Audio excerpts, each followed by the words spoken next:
Eh bien bonjour, je vous retrouve donc sur cette vidéo pour vous accompagner vers la finalité de tout ce qui a accompagné vos informations autour des vidéos qui vous ont été présentées avec Martine et Isabelle que vous avez pu voir également sur la vidéo.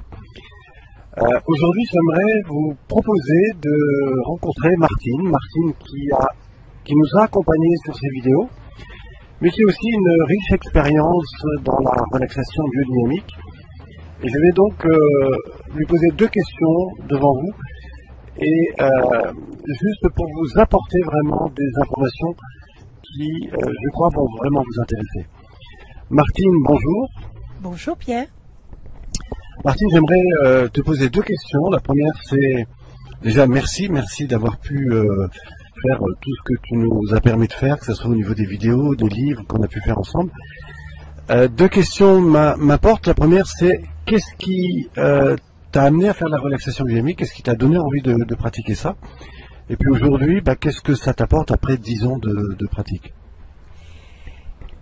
Il y a une dizaine d'années, j'étais en fin de carrière et j'avais besoin, par rapport à mon travail, de trouver une occasion de relaxation profonde dans le cadre de semaines extrêmement denses.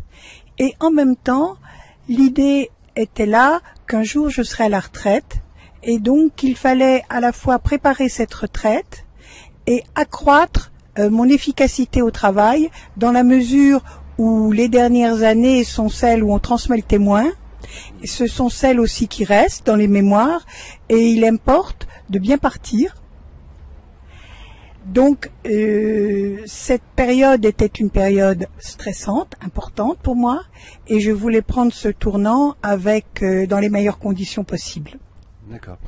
Alors justement, quand tu es arrivé au début de la relaxation biodynamique, quels sont les exercices qui t'ont paru vraiment intéressants au début, vraiment à tes débuts, à tes premières expériences?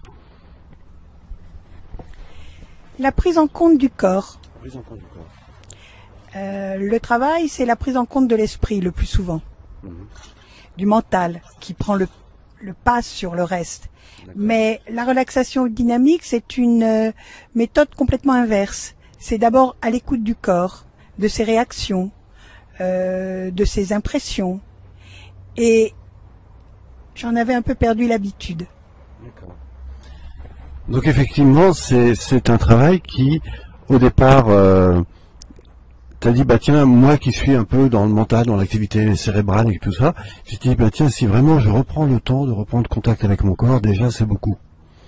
C'est ça. Et selon l'ensemble des exercices qui passent par la nuque, les épaules, le bas du dos, les lombaires, petit à petit, tu as retrouvé le lien avec la mobilité du corps, la respiration, etc. Par la suite, nous avons écrit un livre dans lequel tu nous exprimes énormément de choses que je vous invite d'ailleurs à découvrir très prochainement. Martine, qu'est-ce qui fait qu'aujourd'hui tu pratiques encore, et qu'est-ce que tu pourrais dire à quelqu'un qui n'a jamais pratiqué et qui arrive un petit peu à la retraite? Comment et pourquoi, et qu'est-ce qui pour toi te paraît vraiment important dans cette pratique? Pour moi, ce qui me paraît essentiel, c'est le mieux-être. Après une séance de relaxation biodynamique, je suis toujours mieux qu'en la commençant. Donc ça, c'est déjà un élément très fort pour moi, de pouvoir constater qu'après une série d'exercices, une série de respirations, un temps consacré uniquement à soi, eh bien, je ressors avec une vitalité plus grande et un bien-être modifié. D'accord. Oui, en fait, ce qui se passe, c'est que au cours des pratiques, à la fois on va reprendre contact avec le corps, on va reprendre conscience de sa respiration, mais surtout on va recréer une réoxygénation du corps, ce qui fait que, en fait, au terme de la pratique, on est à la fois dans une présence au corps, mais comme on a travaillé son corps dans la mobilité, dans la respiration, du coup on a réoxygéné son corps, on a réoxygéné son sang, ce qui à la fois nous permet de se sentir à la fois calme et détendu, et en même temps très tonique. Je crois que c'est ça que tu veux dire? Oui, il y a un triangle vertueux qui s'installe entre le corps, l'esprit et la dynamique. Et dès l'instant où ces 3 éléments sont pris en compte, eh bien forcément le mieux-être est là. Alors si on avait comme ça des personnes, je sais pas, entre 40, 50, 60 ans, ou des personnes même un peu plus âgées, qu'est-ce que tu aurais envie de leur dire de faire pour comprendre la relaxation dynamique? Quels sont les 2 ou 3 exercices que tu aurais envie de leur proposer? Peut-être parce que chez moi c'est un obstacle, je leur conseillerais d'abord d'abolir le mental le plus possible. Et puis ensuite, je leur dirais pratiquez, pratiquez, il en restera toujours quelque chose. Ça c'est le pari de Pascal. Mais dans le concret, je dirais que il faut laisser aller son corps, que la recherche de la performance n'est pas importante. Ce qui est important, c'est la recherche de la sensation, du rapport qu'on a par rapport à un exercice donné et des sensations que ça éveille chez soi. À chaque exercice, l'éveil est légèrement différent que celui de la fois d'avant. Et c'est cette dynamique qui permet de mesurer d'une part le chemin parcouru et d'autre part de s'assurer qu'on est dans la vérité, c'est-à-dire dans la justesse du mouvement. Les mouvements sont parfois un peu techniques. Si on les fait pas d'une manière performante, c'est pas grave. Ce qui est important, c'est de les faire en les ressentant. Et c'est au niveau du ressenti qu'on peut voir que le mouvement a été efficace ou pas. D'accord. Ben écoute Martine, merci de tout ce témoignage.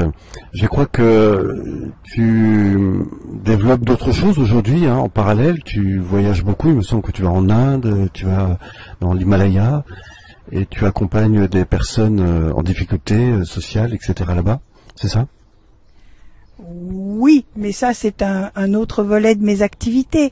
Mais quelles que soient les techniques, je crois que de les appliquer, et celle de Pierre s'adapte parfaitement à la mentalité occidentale, il faut les vivre, au-delà de les lire, et que c'est ça qui est important.